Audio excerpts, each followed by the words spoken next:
Okay.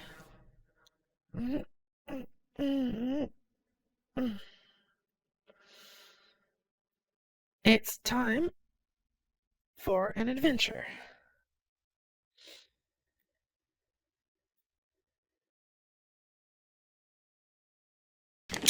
So I've been on a bit of a dungeon crawling kick that has been a ton of fun. Um, I've been playing two of them, two dungeon crawlers. One is very, very new, developed and published by Square Enix. It's called Dungeon Encounters. And the other is Labyrinth of Refrain, published by Nipponichi Software. Now, Labyrinth of Refrain, Coven of the Dusk, is, believe it or not, I'm not saying that I dislike it, but I actually prefer dungeon encounters.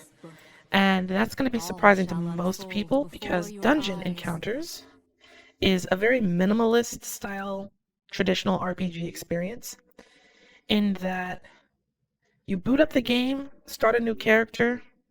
There are 3 voiceless text boxes that pop up to tell you how parties, encounters, and combat work. They say there's 100 floors of the dungeon to explore, and then you're off. There's no real story. There's no cinematic cutscenes or anything like that. It's just you boot it up and you're off to the races. The only thing that the game really gives you is character names. Apparently, and this is just according to a reviewer that I saw, there are backstories to those characters, but I don't know where that page is, and honestly, I don't want to know. I'm not looking for it. If I had to say one negative thing about dungeon encounters, though, it would have to be this. There isn't a whole lot of stuff to this game, but the fact that there's copyrighted music in the game means that, you know, if I were to want to stream it or make a video about it, I'd have to do so muted. Music is one of like the only things that this game has. One of like, I guess it's tech. I would call music an extra, and this is like the only extra this game has, and I can't really make use of it because it's copyrighted content. So I would like very much like to see a patch to have some original music that streamers can use or video makers can use because, you know, what the heck? This is literally the only little extra that this game comes with, and a slap on the wrist for using it. Like, that's not cool.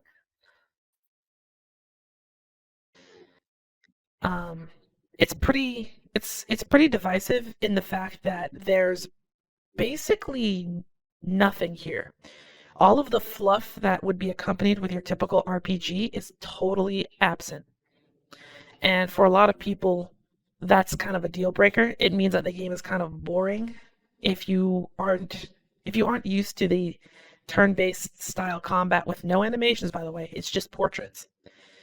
A lot of people think that it's really bare bones and like an unfinished thing, but I actually really really like this because I'm so free to come up with my own story and reasoning for all of the characters. Um, the video that I uploaded prior, all of the story is completely made up by me. All of the characters' motivations for being there, the things that they want, the things that they like, you know, different details about how the fight goes, I can fill in with my own imagination, and there aren't really a whole lot of games where I can really do that. So, going through it and just filling in the blanks, which is plentiful, has been such a fun, refreshing experience for me that I'm having just the absolute time of my life. I adore this game. Um, I definitely recommend it if you're a fan of traditional RPGs and you don't mind using your imagination to its fullest. On the other hand, Labyrinth of Refrain, Coven of the Dusk, you know, I thought that I would like this game more, but It very much is the opposite of dungeon encounters in that there are cutscenes, there are voiced dialogues.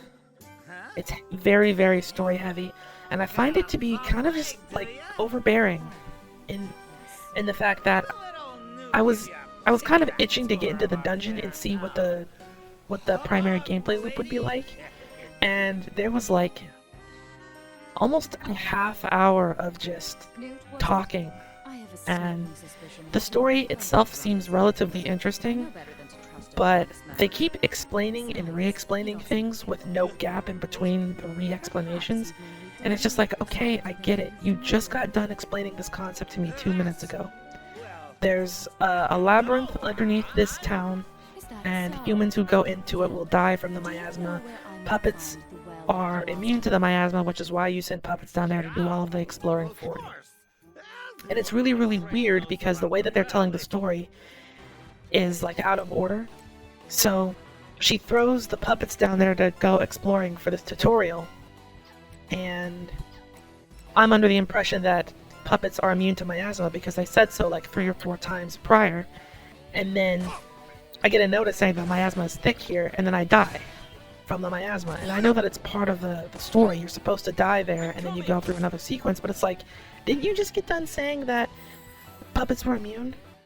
Or was this sequence regular humans trying to explore the labyrinth, and they died to the miasma? It's very unclear, and I was very quickly getting to the point where it's like, I don't care, get to the part where I can actually play the game. And that's not really good for a game that's supposed to be story-driven. I feel weird about trying to make my own story and layer it over the top of a game that already has its own. It kind of feels like this weird, cringy fanfiction thing. So I don't know if I'm gonna do like a story in the same style that I did Dungeon Encounters, because there is a story here, and if I say things are one way, the game could go and say, well, actually things are this way, and if it doesn't match up, then it'll just be awkward and weird, and I don't want that. But we'll see. I am looking forward to playing both these games more. I think that Nippon Ichi's iconic style of art here in Labyrinth of Refrain is very cool. I don't just like it for its pixels, which is... Nippon Ichi's software is really known for the Disgaea series, and that series is known for its pixel graphics and its sprite work. And I appreciate that, but seeing it outside with like fully detailed character portraits like this is really, really neat. And I haven't really played too many Nippon Ichi software games outside of the Disgaea series, so this is another one of those refreshing takes on an RPG. I like that when you create a puppet to send into the dungeon, you have an astounding amount of customization from, you know, what their portraits will look like, what class they are, what their stats and stat growths will be. You know, you can even, there's even a spot for flavor text, which I found relatively interesting. And I can't wait to see how much of this plays a part in the dungeon exploring aspects of the game. I like how there are different appearances for the portraits, so like different colors and skins and stuff like that. It's kind of like a real character creator, which I wasn't expecting to see in a dungeon crawling type RPG like this. So I think that's really neat.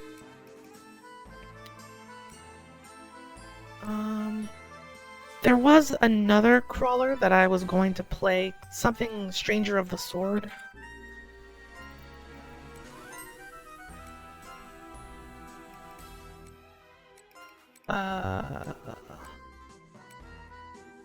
Sword, hold on, let me find it here.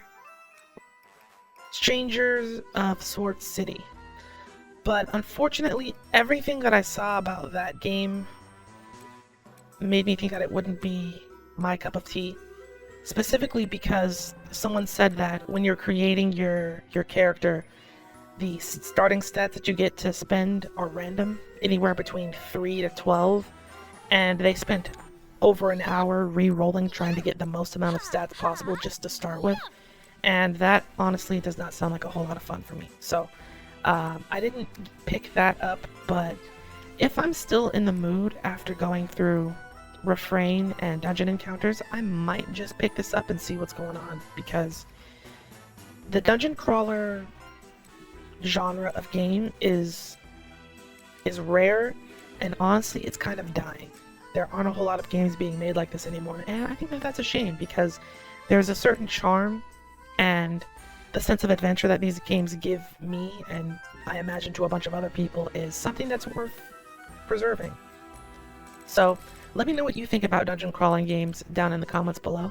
I know that they're not the most fun games to watch, but if the right person takes the wheel and can keep things interesting with a nice story or some interesting commentary, I imagine that these would be really, really popular.